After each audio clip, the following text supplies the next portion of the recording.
Alright, students, today I'm going to continue to teach about materials on the 7th grade. Jadi saya akan kembali melanjutkan pembahasan tentang materi pembelajaran kelas 7. Dan kali ini materi yang akan kita pelajari adalah tentang the alphabets or numbers.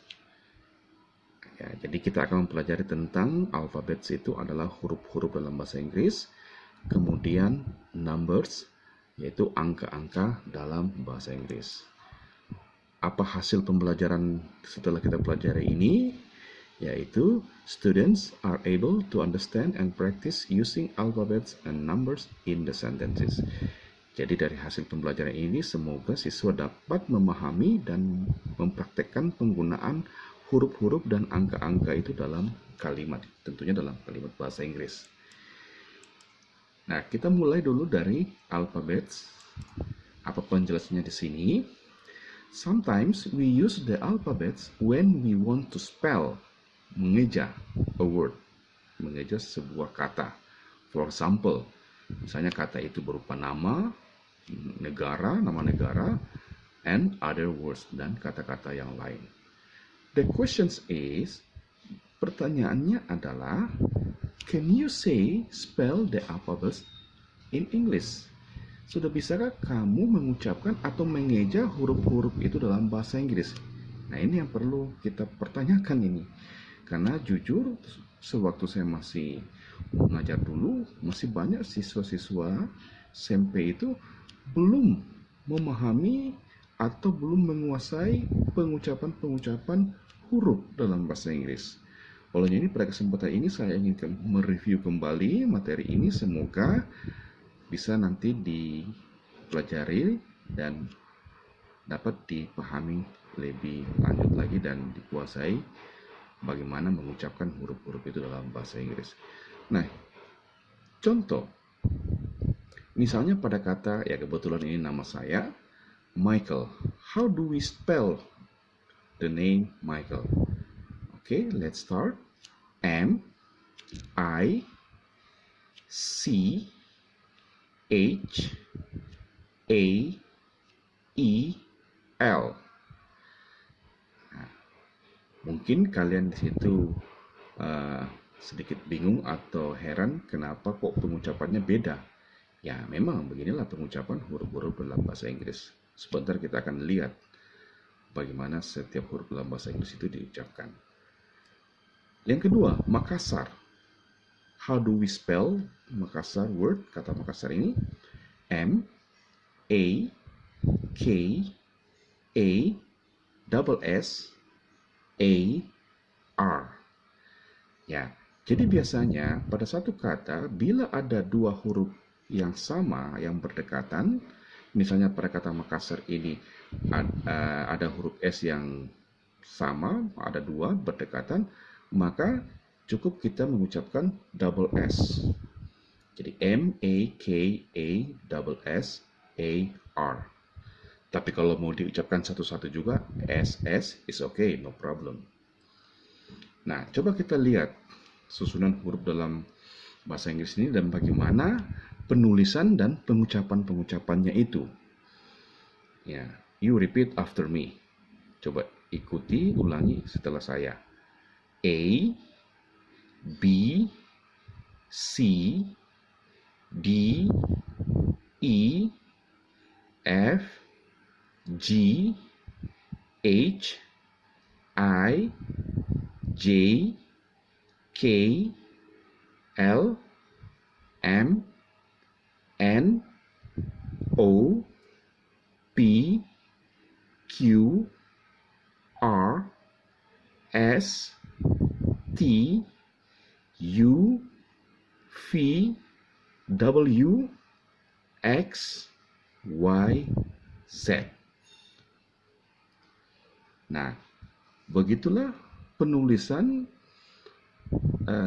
dari pengucapan huruf-huruf itu dalam bahasa Inggris. Coba kita menyimak atau memperhatikan lebih secara detail. Misalnya pada pada huruf G. Nah, ini G, tapi diucapnya G. Ya. Terus biasa kadang membingungkan, kalau huruf J, pengucapannya J. Nah, H juga di situ bukan diucapkan H atau gimana, tapi H. Lalu huruf W. Nah, W itu karena dia semacam bentuk U double, jadi diucapkan W.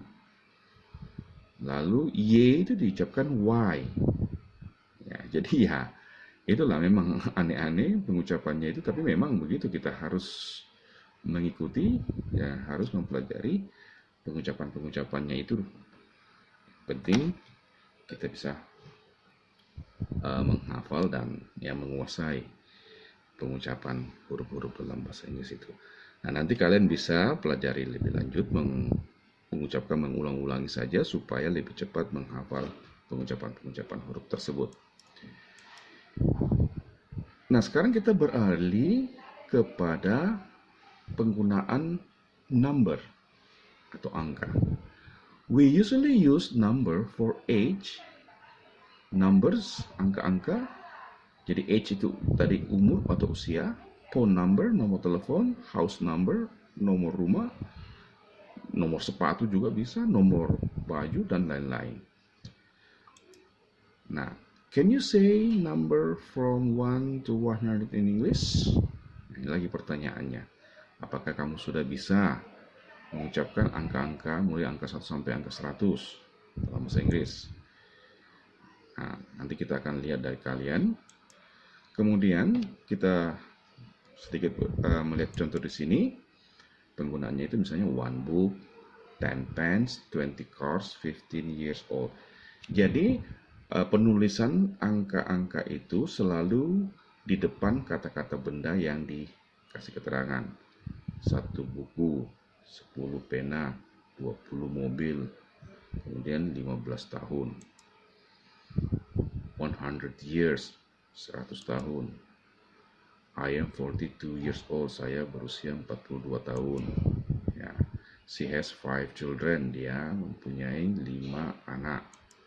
Nah, sekarang kita lihat bagaimana penulisan dan pengucapan angka-angka itu dalam bahasa Inggris. 1, 1, 2, 3, 4, 5, 6, 7, 8, 9, 10. Saya percaya sudah kalian pahami itu. Nah, untuk angka 11, pengucapannya beda, ini sedikit beda. 11 dengan 12, 12. Jadi dia tersendiri, dia penulisan dan pengucapannya.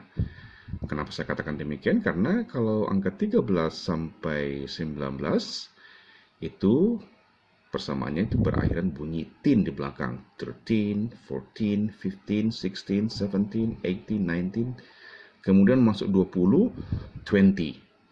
Nah, untuk 21 sampai 29 itu tinggal ditambahkan saja angka-angka satuannya di belakang. 21, 21. Kalau 22 ya 22. 27, 27. 29, 29. Seperti itu. Begitupun pada kata 30. Kita tahu dulu 30 itu apa? 30. Nah, kalau kita sudah tahu 30 itu 30, maka untuk 31, 32 ya tambahkan aja pengucapan angka-angka satuannya di belakang itu. Misalnya 31, 31, 32, 32, 35, 35, 38, 38, dan seterusnya. Nah, begitupun dengan 40, 40, 41, 41, 42, 43, dan seterusnya. Lalu lanjut 50, 50, 51, 51, 53, 53, 56, 56, dan seterusnya. Sampai nanti 90, 90, 99, 99, akhirnya masuk ke angka 100, 100.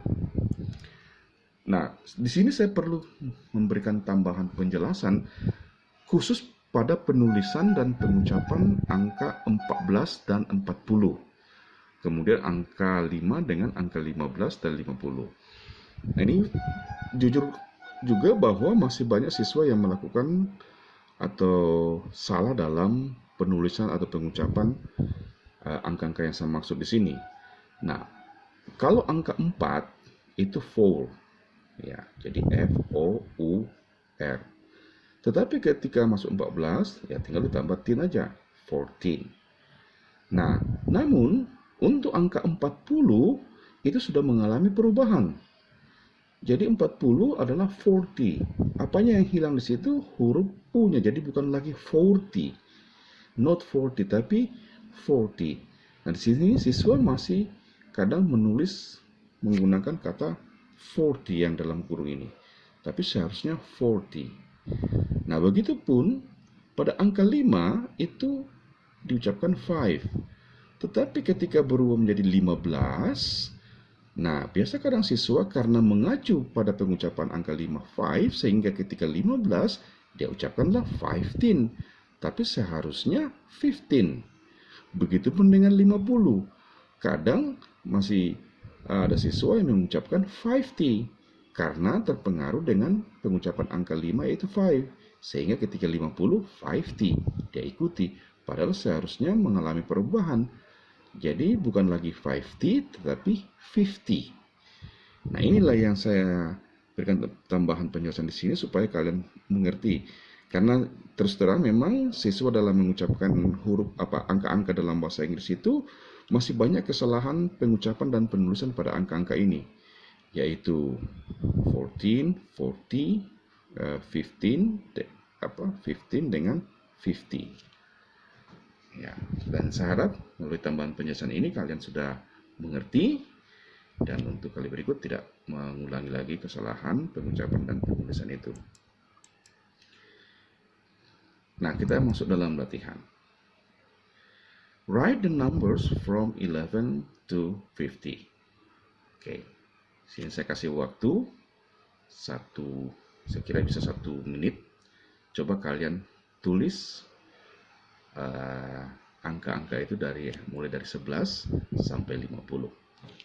Silakan.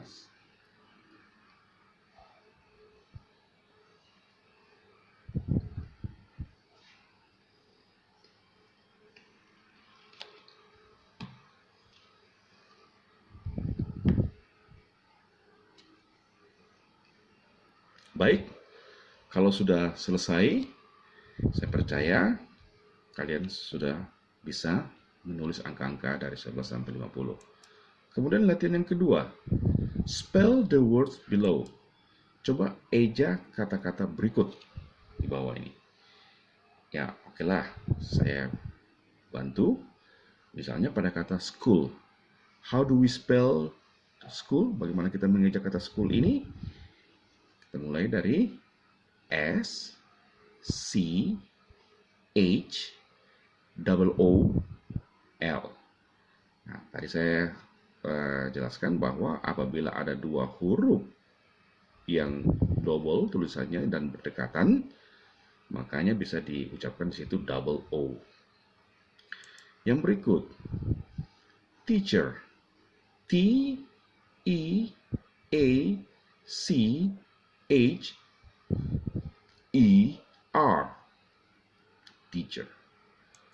Kemudian classroom. C, L, A, double S, R, double O, M.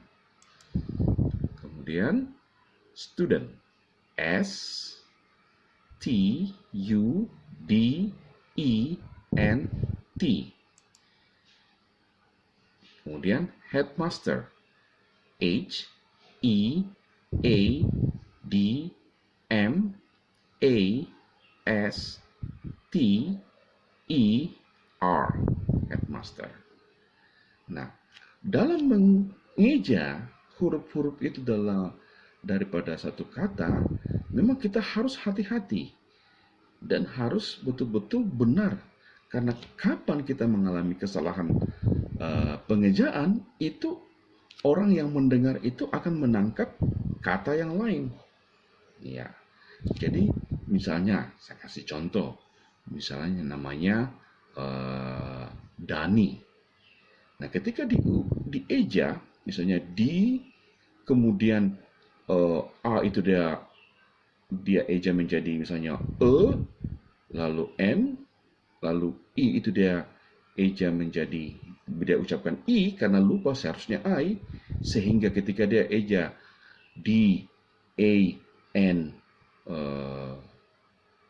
I, maka tulisan kata itu menjadi dane, bukan lagi dani. Dane karena yang diucapkan, yang dieja pada huruf terakhir itu adalah diucapkan I. Berarti itu huruf E di belakang. Nah, seharusnya diucapkan I supaya kita, oh kalau I berarti huruf di belakang itu huruf I. Nah, itu contoh. Jadi tidak usahlah kalau kita misalnya mengeja, tidak usahlah buru-buru, pelan-pelan aja. Kecuali nanti kalau memang kita sudah kuasai, karena memang kadang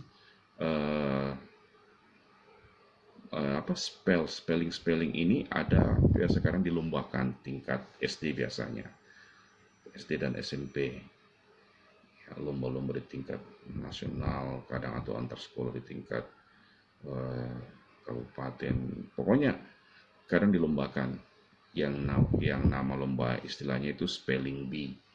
Nah, di situ kita diberikan kata lalu kita eja, atau kita menjawab satu pertanyaan dengan satu kata, kata itu kita eja. Gitu.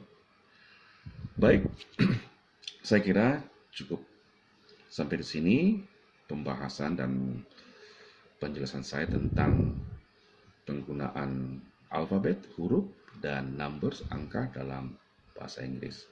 Semoga bermanfaat untuk kalian, anak-anak semua.